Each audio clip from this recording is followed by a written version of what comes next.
Bilang tulong sa mga kababayan natin sa sektor ng transportasyon na apektado ng mataas na presyo ng krudo, nagsimula na ngayong araw ang rollout ng 5,000 pesos cash relief assistance mula sa DSWD. Tricycle drivers sa NCR ang saklaw ng unang batch ng beneficiaries habang nakatakda namang sumunod ang iba pang PUV drivers at operators. Ayon sa DSWD, bukod pa ito sa fuel subsidy ng LTFRB na nakatakdang ipamahagi sa mga susunod na linggo. Si Graciela Corazon para sa Balita. Umarangkada na ngayong araw ang pamamahagi ng 5,000 fuel subsidy para sa mga tricycle driver na galing sa pamahalaan. Ang ilan sa kanila, malaking tulong na raw ito para sa kanilang pang-araw-araw na gastusin. Sa gitna ng patuloy na pagtaas ng produktong petrolyo sa bansa, ramdam na ito ng napakaraming Pilipino mula sa iba't ibang pampublikong sasakyan. Upang maibsan ito kahit papaano, ngayong araw ganap ng ipinamahagi sa 139,000 na tricycle drivers sa buong Metro Manila ang 5,000 Cash Relief Assistance o CRA sa ilalim ng Assistance to Individual in Crisis Situation o AICS program ng Department of Social Welfare and Development or DSWD.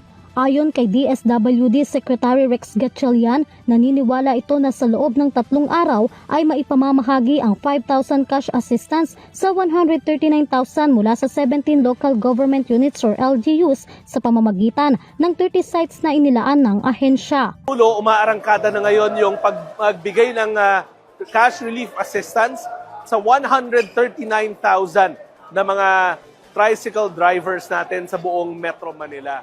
Ang layunin natin sa 3 araw, matapos kaagad ito, kaya nga alinsunod na rin sa utos ng ating Pangulo, pinabilis ang proseso. Ang hihingiin na lang, ang titignan na lang, driver's license and photocopy ng driver's license.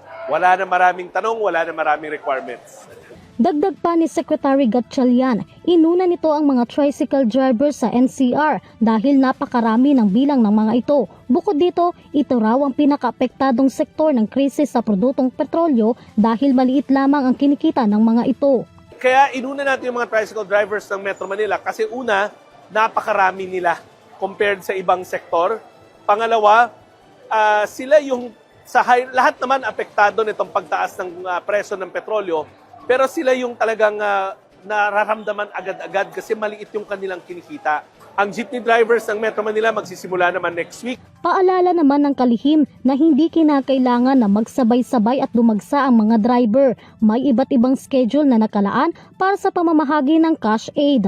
Ito ay upang hindi raw maantala ang pamamasada o biyahe ng mga driver, kaya't mariin na sumunod sa schedule na ibinigay ng kanilang mga LGUs. Laking pasalamat naman ng mga driver sa kanilang natanggap. Malaking tulong na raw ito para sa kanilang pang-araw-araw na pasada. Para sa kanila, kahit hindi man sapat sa matagal na panahon ng ayuda, makatutulong pa rin ito upang mabawasan at maibsan ang kanilang gastusin, lalo't hindi lamang produktong petrolyo ang nagmahal sa panahon ngayon. Malaking tulong po ito sa aking pamilya at saka sa pang-araw-araw na panggastos at saka sa siyempre mga pantuition ng mga anak ko, gano'n. Apo, pambigay na rin, pambili ng pagkain, etc. At saka sa mahal po ng gasolina ngayon, talagang pinagkakasya lang po namin yung kinikita namin pang-araw-araw. Sobrang laking tulong po sa amin to, lalo sa pamilya ko dahil pupunan na ito yung panggastos namin sa araw-araw. Tapos yung bills namin sa bahay, babayaran na namin. Laking tulong po sa amin to, lalo po ngayon sa crisis natin ngayon sa panggasolina. Pandagdag na rin po sa panggasolina ko na po to sa nakuha kong cash assistant galing kay Bongbong Marcos. Medyo makakatawid na rin konti. Kasi mahal ng gas, yung ginagas namin, dumodoble na. Malaking tulong po talaga. Malaking, kumbaga, biglang emergency na pangailangan na may bibigay sa ibang pangailangan. Bawa bill ng kuryente, biglang wala kang pambayad. Sa ginawa nung ngayon, DSWD, malaking bagay yun. Sa mga katulad kong mahirap, malaking bagay na yun. Makakaraos kami ng mga kahit 2 linggo. Sa kabila naman ng malalaking ngiti, dismayado naman ang ilang mga tsuper na wala o hindi nakasama ang kanilang mga pangalan sa listahan.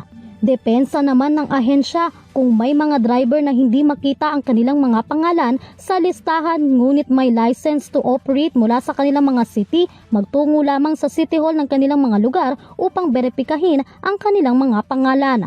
Nagtalaga rin ang DSWD ng help desk sa lahat ng payout center.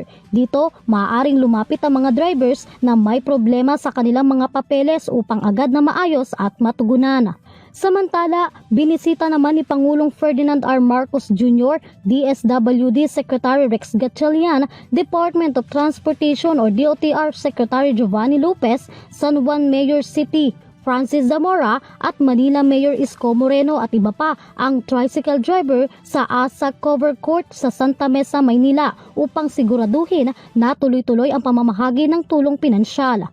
Layunin ng programang ito na maibsan kahit papaano ang epekto ng patuloy na pagtaas ng presyo ng produktong petrolyo sa bansa dahil sa epekto ng sigalot sa Middle East.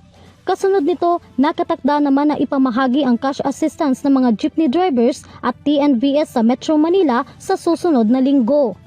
Hinihikayat ng pamahalaan ang mga kwalipikadong mga drivers na makipag-ugnayan sa kanilang lokal na pamahalaan upang malaman ang proseso at mga kinakailangan dokumento para sa pagkuha ng cash assistance. Sa kabila ng tulong na ito, umaasa ang maraming mga tsuper na magkakaroon pa ng mga karagdagang programa ang pamahalaan upang patuloy na masuportahan ang kanilang araw-araw na balakid. Para sa Euro TV News, Graciela Corazon, sumasaludo sa bawat Pilipino.